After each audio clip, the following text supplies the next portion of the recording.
All right, hope you enjoyed that little clip from an episode of South Park that, comments on the fact that, hey, yeah, they're going to provide you with shitty service, and, you're going to pay for it, because there's no competition, no one to offer better service, better stations at a lower price, and so that effectively makes us cable's bitch, or at least makes me, because I'm an old head.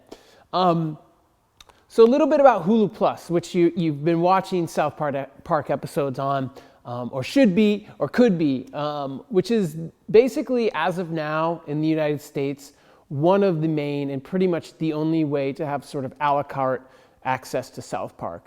You can obviously go to southparkcc.com, and they have, I believe, a rotation of like 30 South Park episodes that you can stream for free with some advertisements, as well as all clips from episodes as well.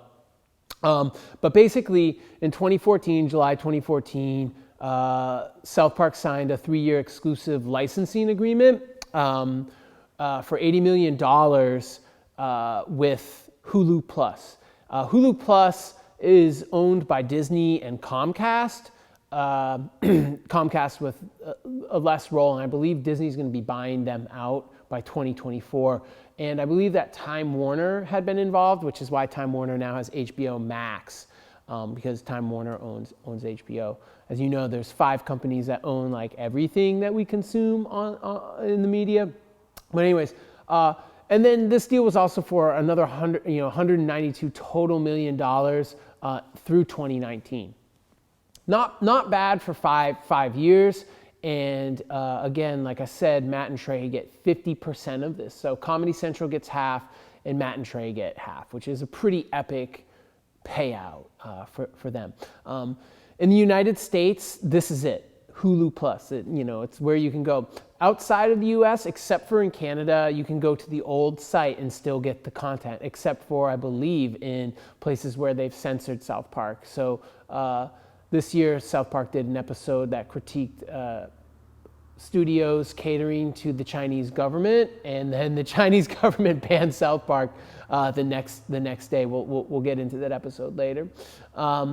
Again, and this is what happened earlier this fall. There was a crazy battle for South Park. And Netflix was in the mix for world distribution rights.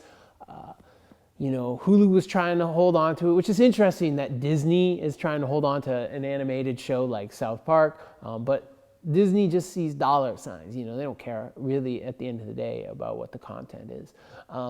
But Time Warner, who was part of Hulu, came out on top. And apparently, the deal hasn't been disclosed, but it's for between $500 million and $550 million. It's insane. That is a crazy amount of money. Not a lot of information on how long that licensing agreement will last for, but that's a big deal. So these dudes, I believe, are worth around, Matt and Trey are worth around, $600 to $700 million each. So they've done pretty well from this show. So I want to just talk a little bit about the history of the show and drink some coffee. Shogun Warrior, that's down here for repair. Got busted leg. Anyways, so just so you know a little bit about this show, if you want to think about who the characters are and who the families are, all right, Trey Parker really wrote Stan Marsh, right? And Randy Marsh is Trey's dad. I mean, they've written in these characters. They're supposed to be them in a way. And Kyle Broflovsky is Matt Stone and Matt's family. So you kind of get a sense of, the characters themselves, as they've written them, kind of reflect themselves and their families. So we saw, Jesus versus Santa Claus and Jesus versus Frosty, okay? And what happens in 1995 is they write a pilot episode. Now, they originally called it the Mr. Hanky Show. And it was really going to center on a turd. And when they brought this to Brian Graydon, who had done the Christmas card, had commissioned them to do the Christmas card, they commissioned them the Christmas card. He basically said like, people may not watch a show about shit, just about a shit. Why don't you make it about like the young boys instead? And then you can bring shit into the mix because you got to bring it in. They delivered the pilot to Comedy Central in October of 1996. It took them, Poison Oak. It took them a while to get this done because at the time they were still doing the stop motion animation style, which they did for some of the early episodes. The first episode that aired was Cartman Gets an Anal Probe in August 13th, 1997. Now, I'm going to date myself. I was about to go to college. I was on my way to college, and I watched this episode, this show, and I was like, oh my gosh, this is ridiculous. This is awesome. This is so funny, but no fucking way is something like this gonna last because there's just not enough there. And as time went on, like you see, they really got more, I don't want to say political, but they got more, they brought the episode to like social issues and current issues. And I thought that was a real interesting way for them to keep the show relevant versus just being about, shit and buttholes, So anyways, the show blew up. It was Comedy Central's first top-rated show.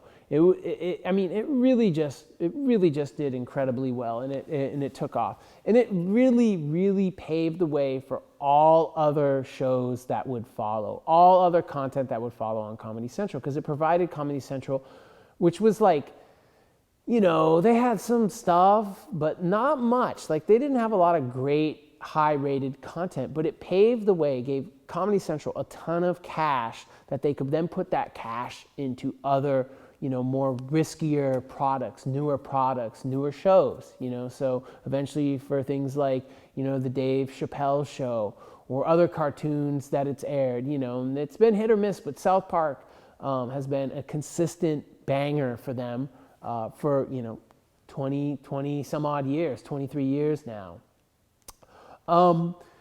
Initially, episodes cost $300,000 to $400,000 each to produce. This has obviously gone up over time as just expenses have gone up. Initially, the show had incredibly high ratings in the 18 to 34 year old demographic. Basically, that demographic now is you, Gen Z, or millennials. I'm a millennial too. I was born in 1980, but I think I'm a fringe millennial. But really now the show appeals to 18 to 50 year olds, or even older than 50.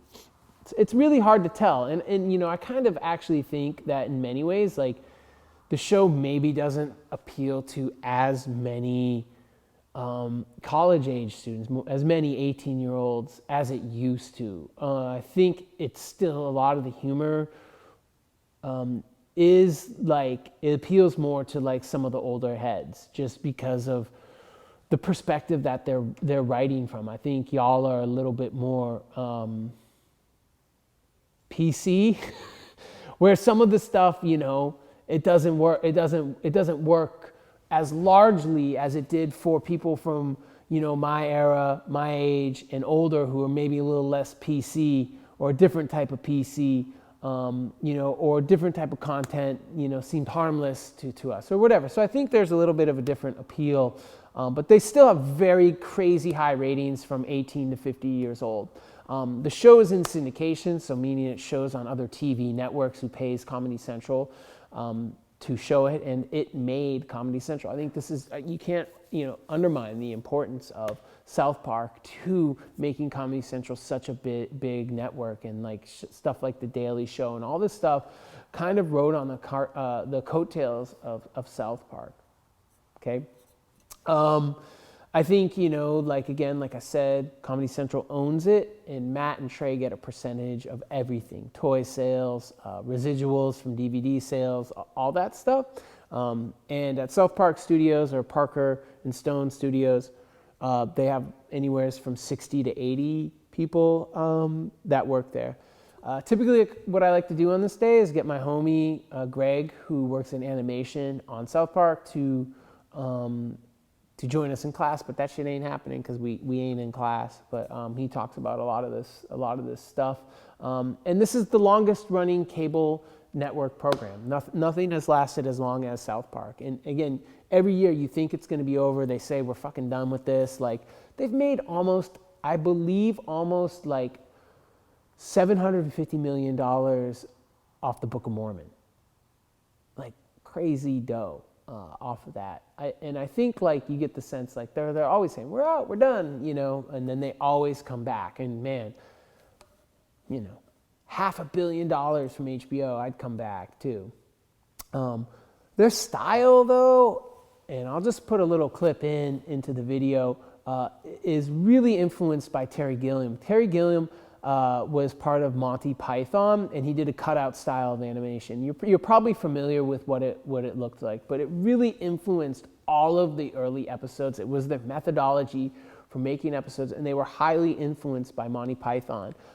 Terry Gilliam has gone on to direct several films like 12 Monkeys, and he also did The Zero Theorem and some other things.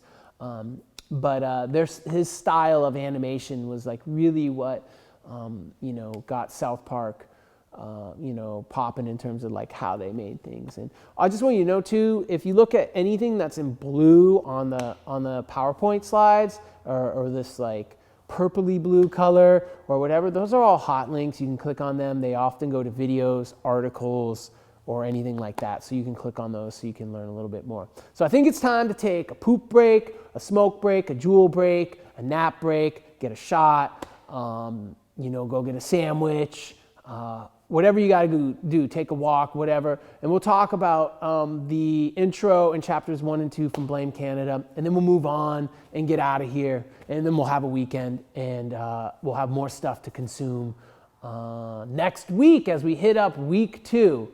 All right? So take a little break. We'll be back here in a hot second.